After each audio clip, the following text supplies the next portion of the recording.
राष्ट्रीय कांग्रेस पार्टी के प्रमुख शरद पवार ने पत्रकारों से बातचीत की। शिंदे फडणवीस सरकार द्वारा औरंगाबाद का नाम बदलकर छत्रपति संभाजीनगर रखने से शरद पवार ने मन में मची उथल पुथल को बाहर निकाल दिया। मैं औरंगाबाद को औरंगाबाद बुलाऊंगा, उन्होंने ऐसी घोषणा की। पवार के इस बयान पर कई लोगों ने गुस्सा जाहिर की।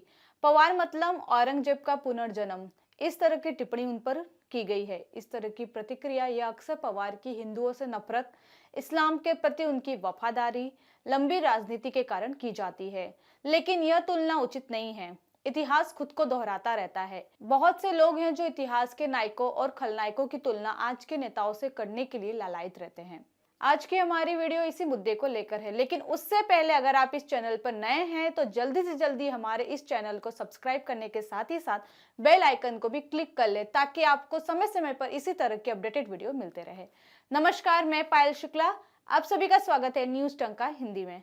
पवार को हिंदुत्व प्रतीकों से बहुत लगाव है। जहां हिंदुत्व प्रमुख हो जाता है वहां पवार के पेट में भारी दर्द होता है। राम जन्मभूमि पर भव्य मंदिर का निर्माण हो, काशी कॉरिडोर का उद्घाटन हो या हाल ही में नए संसद भवन में वैदिक मंत्रों का पाठ हो, पवार इन मुद्दों की कड़ी आलोचना करते हैं। उन्हें ऐसा लगता है जैसे उनका कोई व्यक्तिगत नुकसान हुआ है। उनकी तीखी प्रतिक्रियाएं भी आने लगती है। हालांकि उन्हें इस्लाम में ऐसी कोई समस्या नहीं है और उन्हें फर कैप में इफ्तार पार्टियों के आसपास परेड करते हुए कई बार देखा गया है। वे बेधड़क बयान देते रहते हैं कि 3 तलाक ये कुरान का आदेश है। यहाँ तक कि पवार हिंदुत्व से उतनी ही नफरत करते हैं जितनी एक कट्टू जिहादी को हिंदू से होता है। कोई सोच सकता है कि पवार सिर्फ वोट के लिए यह सब कर रहे हैं। कई लोगों को शक हो सकता है कि पवार हिंदू नफरत दिखाकर मुस्लिम वोटों को लुभाने के लिए इस तरह की राजनीति करते हैं, पर यह सच नहीं है। सभी भावनाएं भीतर से आती है, जो कि असली है।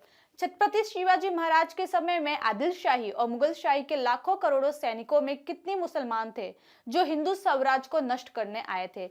अधिकांशतः भुगतान हिंदुओं द्वारा किया गया था। इस सेना में अनेक मराठी सरदार थे।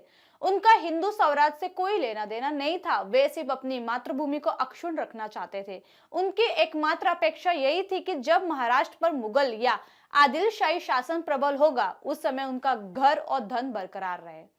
पवार को हिंदुओं और हिंदुत्व से कोई लेना देना नहीं है। पवार की योजना मुस्लिम वोटों को पाने और 3.5 जिलों की अपनी विरासत को बरकरार रखने की है। लेकिन फिर भी पवार औरंगजेब नहीं हो सकते, क्योंकि औरंगजेब भले ही हिंदू द्वेषी था, लेकिन वो इस्लाम के प्रति वफादार था। वो अपने लक्ष्य का पक्का था। कहने का अर्थ है अपने बात पर अडिग था। औरंगजेब का निर्णय कभी ये या कभी वो वाला नहीं था, लेकिन न यहाँ के न वहां के, यह शरद पवार की एक रणनीति बन गई है। औरंगजेब पूरे उत्तर भारत को अपने शिकंजे में लाने में सफल था। पवार की उपलब्धियां कभी भी 50-55 विधायकों और 8 से 10 सांसदों से आगे नहीं बढ़ी। इसलिए उनकी तुलना एक वतनदार से की जा सकती है। जहां मंदिर क्षतिग्रस्त हो रहे हैं, वहीं हिंदुओं की जात, नारी की लाज खतरे में है। मेहनत कश किसान मिट्टी के टुकड़े पर उम्मीद से देख रहे हैं। और एक बार जब आप काम करने की ठान लेते हैं तो फिर किसी भी बात पर गुस्सा करने की जरूरत नहीं है।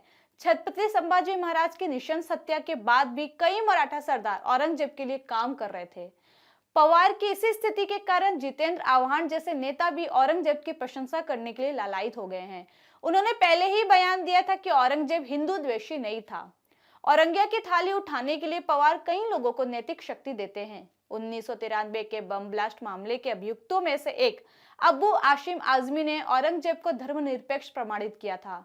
आजमी को क्या दोष दे अगर महाराष्ट्र का सबसे पुराना राजनेता औरंगजेब की पालकी के साथ नाचने को तैयार है, तो अबू जैसे व्यर्थ लोगों को दोष क्यों देना।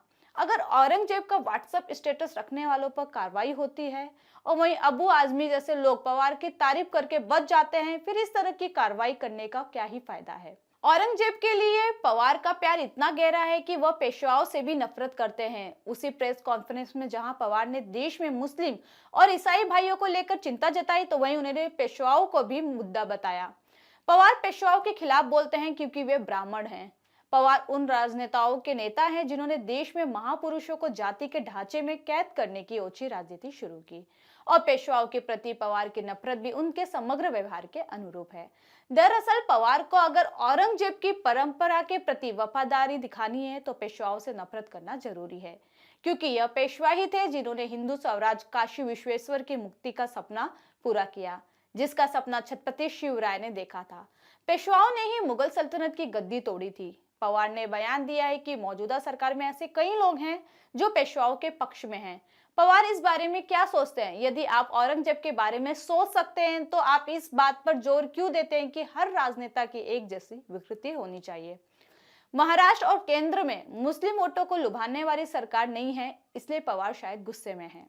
औरंगजेब का सपना इस्लाम के चांद तारे को पूरे देश में फैलते देखना था, लेकिन वह पूरा नहीं हुआ और उनका सपना महाराष्ट्र की धरती में समा गया। उन्होंने मुगल साम्राज्य के अंतिम दिनों की तस्वीर देखी थी। महाराष्ट्र में पवार की जो ताकत पहले थी, आज उनकी सत्ता का अंत होता हुआ दिख रहा है। इस तस्वीर के बदलने की संभावना बहुत ही कम है। इस वीडियो को लेकर आपकी अपनी प्रतिक्रिया क्या है, हमें कमेंट सेक्शन में जरूर बताएं। साथ ही हमारे चैनल को ज्यादा से ज्यादा लाइक, शेयर और सब्सक्राइब करें।